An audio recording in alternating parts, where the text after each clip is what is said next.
What's good, boys? This is 494 Garage and I'm DS, the plastic mechanic.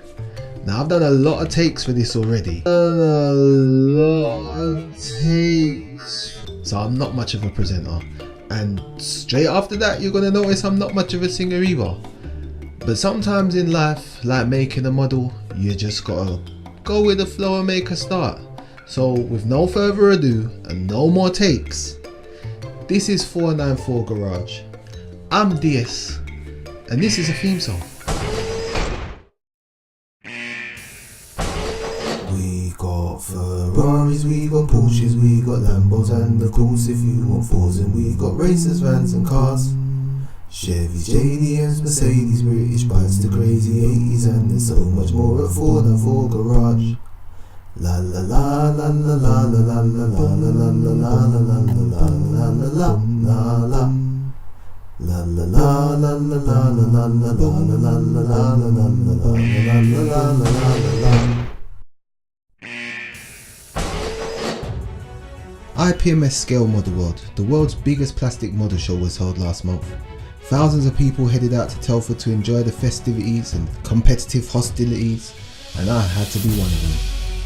To cut a long story short, I bought some tickets, took some pictures, swapped some old kits, found my bed and breakfast, had a nice fish and chips in a nice chip shop, found out what the last lamppost meant, checked out my new kits, got some sleep, got some breakfast, went back to Scale Model World, took some more pictures and finally went home. The biggest highlight of the trip though was stumbling across Ron and Ian Knott's amazing motor museum in miniature. Hundreds of scale models packed into one diorama. I hope you enjoy taking a look at this creation. I did. At first I didn't realise I was looking at a museum. I was really studying that VW bus. I'm sure it's got a manufacturing or design flaw or something that stops the doors working. I don't know. I don't think I've ever seen one that doesn't have broken hinges or glued doors or something like that. But anyway, I was looking and I noticed an old geezer noticing me. So I assumed he had to be the builder. He asked if I liked that one and I replied, talking about doors and stuff like I knew something. And he was courteous, but then he started to tell me about the model right beside it. This is his 1889 Daimler wire wheel car, the world's first V2 engine car. Also, the world's first four-wheeled wire-wheeled car. Also, the world's first 4-speed manual transmission car. You might not have heard of it, but you get the idea. Here's a picture of the original. It's a super important vehicle in the development of the car industry. And here again is Ron's replica, with working wheels and working steering. Now at this point it's only fair to highlight the fact that Ron built his model from scratch. No kit to buy, no template to be found, no problem. In hindsight, I really didn't notice the huge entrance wagon right beside them because my mind was still kind of blown from what I'd just been shown, so I'm glad I got some pictures. Little did I know that I was just getting started with this diorama. On the other side of that wall, the Motor Museum in miniature was nothing less than that. A replica scale motor museum. It's got vehicles, exhibits, visitors, staff, merchandising, refreshments. It's got 3 separate exhibition halls. I don't think there's anything more you could expect. Fire extinguishers, seating areas, dustbins. Just look for yourself.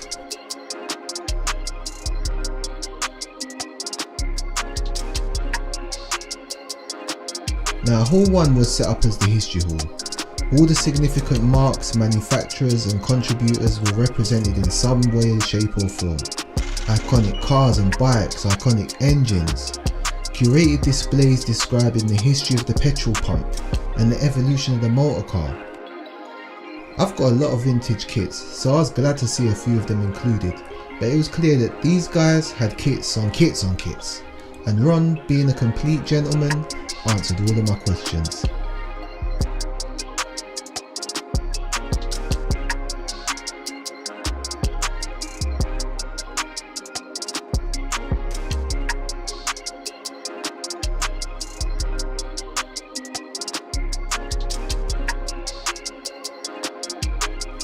I can't honestly remember what this model was of, but that's on me. and I'll be seeing one again. But at the time I honestly couldn't comprehend what I was seeing. Ron had scratch built every important car from the beginning of what we call motorway, and they were built solid, like he was picking them up, handling them, showing off their features. Look at this 1885 Daimler motorbike. And how about this Citroen 2CV? It might be missing a headlamp, but this was scratch built many years before any kit release. Canvas seats, canvas roof, you know what it is.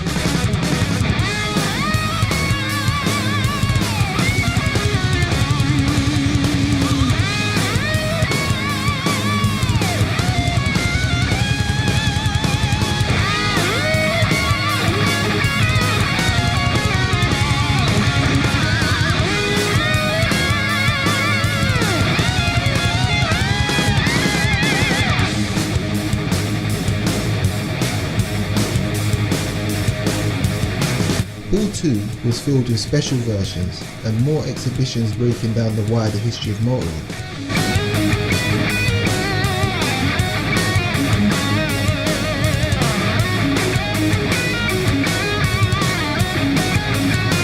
Original and rally versions were placed side by side, and I just love this little display built from two tiny Vespa kits from Tamiya.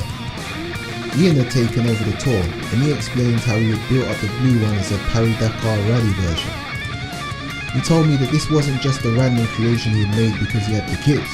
He explained that the humble Vespa was the most reliable vehicle ever to compete in the Paris-Dakar rally. Probably because it could practically surf over the sand on its iconic wide footboard.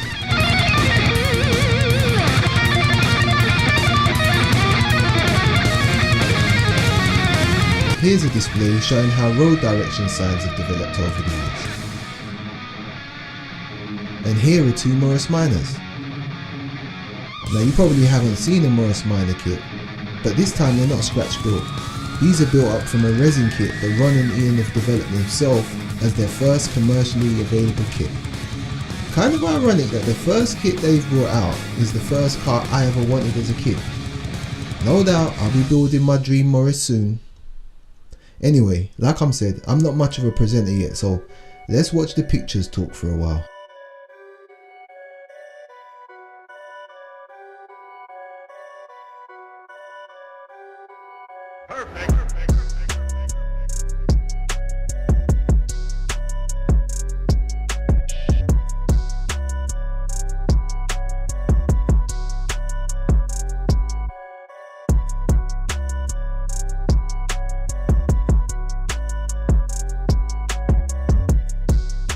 Hall 3 was dedicated to professional motor racing. Again, the pictures will probably talk more sense than I will, but I gotta say, I loved it.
Ronanian have well over 200 vehicles for their museum, so they can change exhibits and change themes at will, and that's just in 1/24th scale. I'm going to be meeting up with Ronanian again ASAP to make a follow-up video, so if you like what you've been watching, subscribe and leave a like, because I'm going to be coming back with more videos, more builders, more models and more shows. This is 494 Garage. You've been watching the Motor Museum in Miniature. I'm DS the Plastic Mechanic, and I'm out.